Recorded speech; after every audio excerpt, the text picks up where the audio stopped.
So when we're having the expectations chat and we're looking at kind of gaining clarity, what are the things then that we need to be thinking about, Ricky?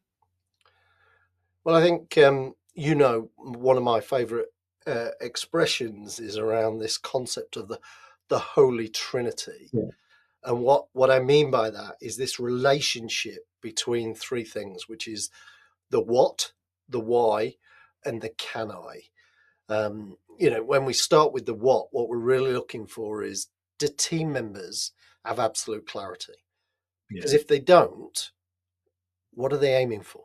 So this is where we get into the area smart, isn't it? Where, and I think this is a bit of the three, the what, the why, the can I. I think the smart bit is a bit when you work with people, they go, oh, who knows smart? Oh, yeah, I know smart. And you do okay, what's it stand for? And everyone goes quiet because no one's quite sure what they all mean. But it's probably the bit that people are most familiar with, would you say? Yeah, I think it is. I think 90% plus of people recognize smart. They've all come across it, particularly in the environments that we're used to. So we work a lot Yeah. in the corporate world where smart is a foundational element of goals and training. What's interesting is that the R always causes some consternation Yeah. because is it realistic? And for us, we Is go, it relevant? is it achievable, realistic? What's the difference?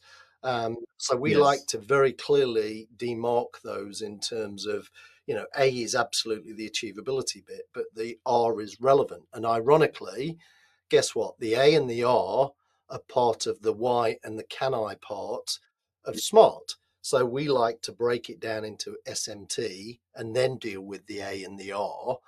And ironically, the R is so interesting to a lot of our audience that even Cambridge University pulled down an article on a regular basis. It's one of our our most downloaded pieces of content, where actually we talk about the R in smart, and Yeah. therefore we give some clarity about it being linked to relevance. But essentially, this what piece is all about, are your team members clear? Can they play back what's expected of them in 4K clarity? In other words, can they describe to you in a way that you're comfortable with? It doesn't have to be your words, but in a way that you're comfortable with, that they get it.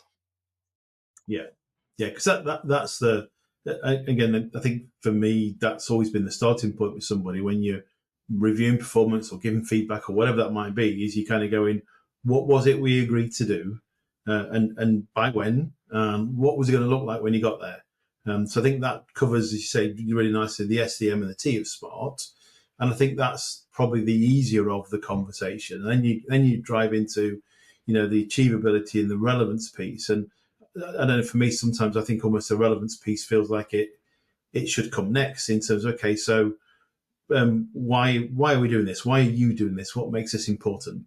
Yeah, and I think why actually it comes across several areas, of course. So there's the big why.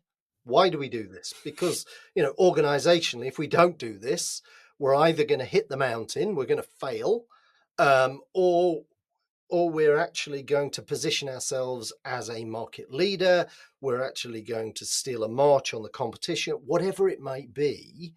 There's a higher business reason why we're doing this. And of course, when you work for, perhaps, the Oxfams of the world, that purpose is really clear. Um, and actually, when you look at something like Coca-Cola, their purpose is actually, we sell fizzy drinks to create this money that we then reinvest in our communities.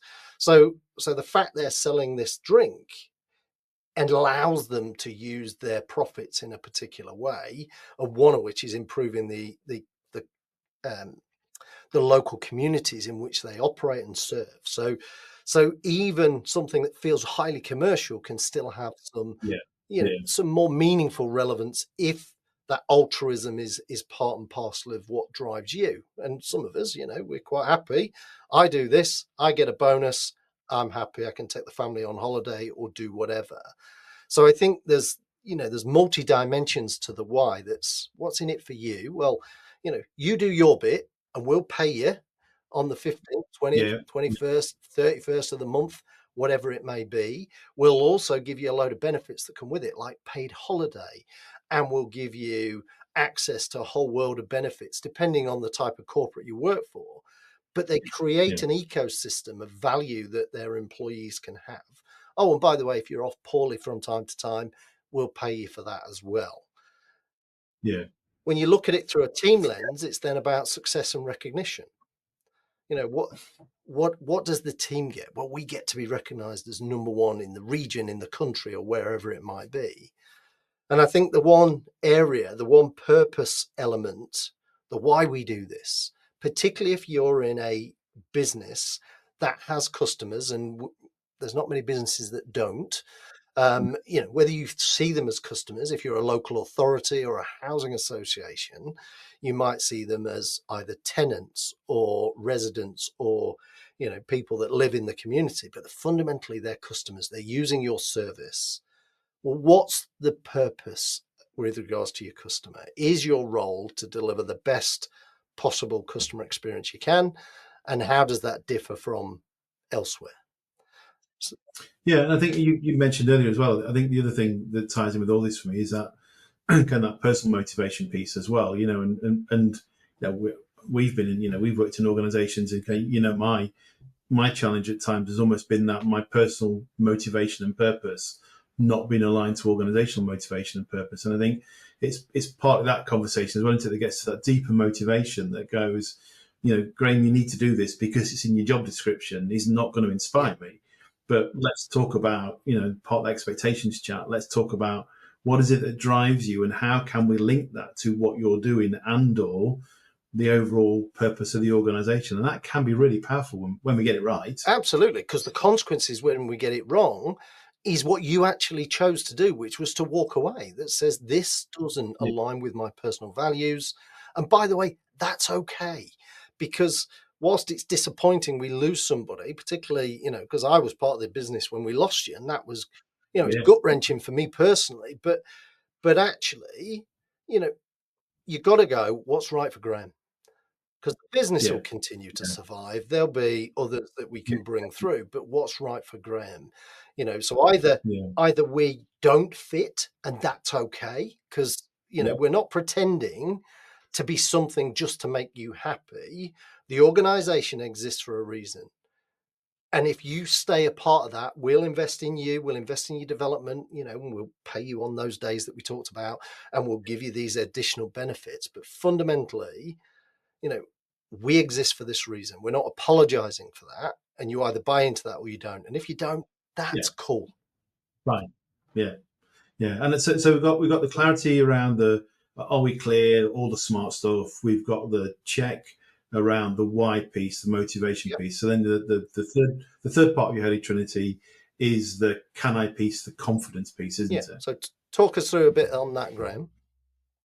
Yeah, I think I mean, there's a whole host of stuff out there on confidence. I know we've got other videos on it as well, but I think for me, it's that belief that says, so this thing that I've agreed in this time frame, and I get why it's important and why it's important to me. Fundamentally, do I believe I can do it? Do I believe I've got the skills to do it? Do I believe I've got the time to do it? How confident am I that I can deliver this thing in the time frame that we've both agreed on? And I think it's that piece. And again, I think it's perhaps sometimes we expect people to make the motivation purpose link themselves in Yeah. organizations, and we don't check often enough in terms of, okay, we've agreed it. How confident are you can now do it?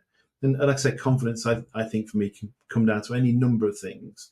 Even we'll go back to how we started this session in terms of the have I been trained to do it? Have I got the basic skills to be able to do it?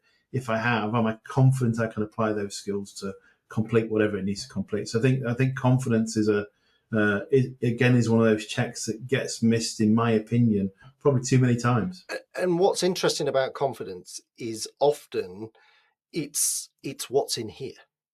Um, it's about my perception of my ability to deliver what you're asking of me. And it's interesting how we all know confidence is a roller coaster. There'll be days where you think you can achieve anything, and there'll be days where you believe that Yeah. whatever you try, you're not going to achieve a single thing. And it does go through these cycles, and it's about, as a manager, helping your team when they're up. Let's celebrate. Let's learn. What was it about that created that kind of condition of success for you, so we can rinse and repeat and keep you flying. But equally, if things aren't happening the way we want, well, what is that? What's the self-talk going on Yeah. in your head? How are you talking yourselves out of this? Because, how does somebody go from a performer to a non-performer? What's changed? Is it confidence, or is it a lack of purpose? The value shift has changed, or it's become decoupled from what you thought it was. Is it because you're busy working on this when actually you should be working on that? So the whole Holy Trinity brings this together and goes, have we got the fundamentals in place that mean we are setting ourselves up for success? Or, as I always like to say, are you leaving it to chance? Because the Yeah. wing and a Yeah. prayer method is not one that I believe is successful very often. If Yeah, even though there are plenty of people who convince themselves it works, yeah, and it works for them, and therefore it will work for but I others. think the important thing here is, from a team leader or team manager perspective, is you might believe they can do it, but if they don't, there's a disconnect. So you've Yeah, got to yeah, tease out what's their level of confidence they believe they can do what's being asked, what's going through their heads, what reservations, if any, might they have, what concerns might they have, because they might be genuine concerns that you're going to pull resource from me, you're going to change my target partway through, you're going to ask something very different of me that I wasn't expecting, because you might have done that before, because it might have happened before, might have happened somewhere else, but they carry that yeah, recalled experience that informs the way in which their confidence is formed. So the reality is, confidence can't be assumed just because you've seen them do it. Actually, yeah, they yeah, they might have been struggling like hell to make it happen. And the other thing about all of these three, the what, the why, and the can I, is you've got to test them regularly. You can't just yeah, go, I've done it, I've told them, and I know I've made this mistake millions of times, where I come back and I go, but they know what to do. They know how to do it. I've showed them. I've told them, uh, and it frustrates you, because you think there's yeah, this. Are they just doing this to get on my nerves?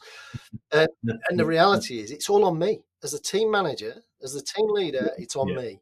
Have I checked that they know what's expected? Have I checked, or have I reminded them why this is important, and reminded them that they also have some reason to do this as well, to your point? yeah, And where's their confidence? And we use a really simple trick with confidence, which is a scale of 1 to 10. 1 being no confidence, 10 being complete confidence. And we're not yeah, necessarily looking for a 10 out of 10, but we are looking for kind of 6 and above, more belief and doubt yeah. that they can More do belief this, and doubt. Yeah, but yeah. recognizing confidence goes down as well as up. Yes, yeah. So if we've had the expectations chat, we've had that level of clarity around the what, the why, the can I type stuff. Some people still underperform though, don't they? So those things are in place. We've agreed how we're going to feedback should underperformance happen. But let's touch a little bit on underperformance then, Ricky, and what kind of, if you like, tests can we do, or what checks can we have around underperformance?